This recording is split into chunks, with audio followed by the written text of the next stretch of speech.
Hey guys, my name is FMHandheld and I'm doing a prediction video for the QPR Man City versus QPR match.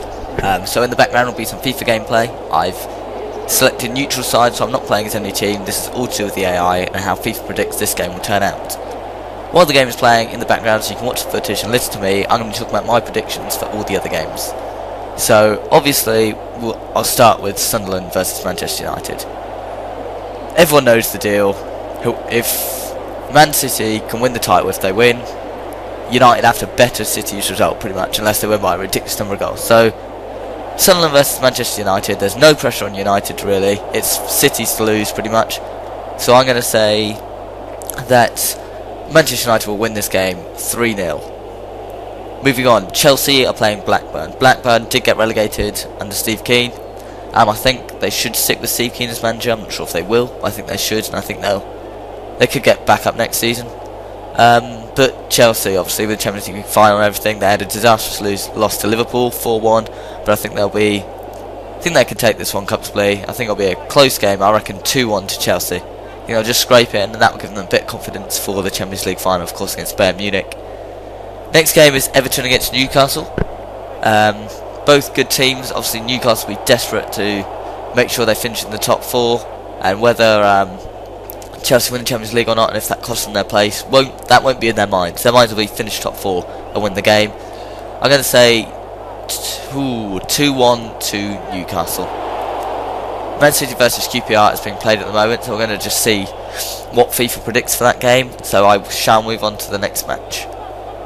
So Norwich against Aston Villa. Aston Villa have been on very, very bad form this season, and McLeish, personally for me, has to leave.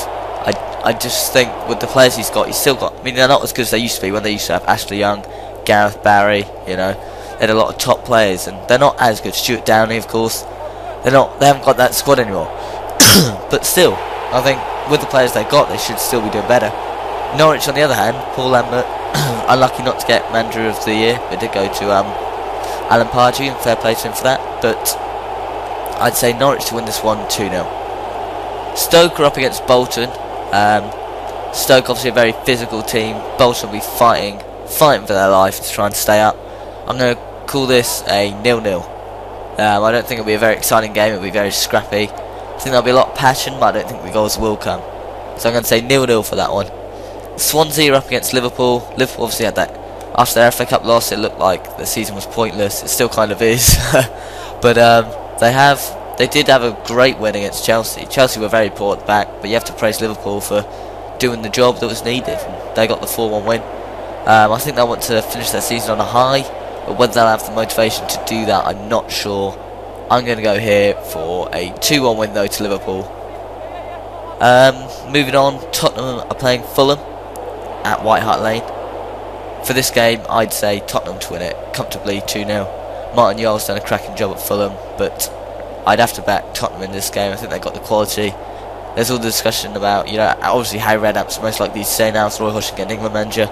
Gareth Bale earlier this week, despite Redknapp ruling out, was linked with a £32 million move to Barcelona. That appears to just be rumours for now, but you can see a lot of big names leaving the club fairly soon if they don't finish in the top 4, which I personally think they will. West Brom are up against West Brom are up against Arsenal even. Arsenal are a very good team. Another team chasing that top 4 place. It looks like Chelsea are just that bit too far, and Arsenal definitely pressing for it. West Brom do have a good team. Still under Roy Hodgson, whether that will affect the morale or not. West Brom do have good players. Owen Wingy, Shane Long, of course. Chris Brunt. I think they're going to give Arsenal a tough game here, so I'm going to say 1-1. Actually, I'm sticking my neck on the line. 1-1. Arsenal will dominate for long periods, but I think West Brom will grind out a draw in that one. And the final game I'm still yet to talk about is Wigan versus Wolves. Wigan being on sensational form. They've pulled off an incredible mistake. They only seem to play well in the last 7 or 8 games when it's important. I don't know what Martinez is saying the rest of the time, but they seem to really crack down towards the end of the season, and fair play to them. They've got the way out of relegation. It's not the case, unfortunately, for Wolves, who were the first team to go down. I think that was quite expected, really. They just hadn't been that great all season, and I think they won't go back up immediately. I think they'll settle in the Championship. Probably maybe make playoffs, but I don't think any further than that. So I'm going to say Wigan 2, Wolves 0. But of course, in the last few minutes, I'll talk about United City. You'll see what this game predicts for the game to win, but I personally think City will win. I think they'll scrape it 2-0 against QPR. United will also win, but City to win the title, and it's great to have a nice change. I think City have played the better football over the course of the season, even though they've been a little bit inconsistent. I think they just played better football. United will strengthen their midfield next season, and it'll be very exciting to see. So this is just to say, in the comments below, if you could leave your prediction for the Man City QPR game, and yeah, I read through all the comments, and whoever gets the right comment in the next episode, I will put up their comment in the video and congratulate you. So like, comment and subscribe to MreGamersSports.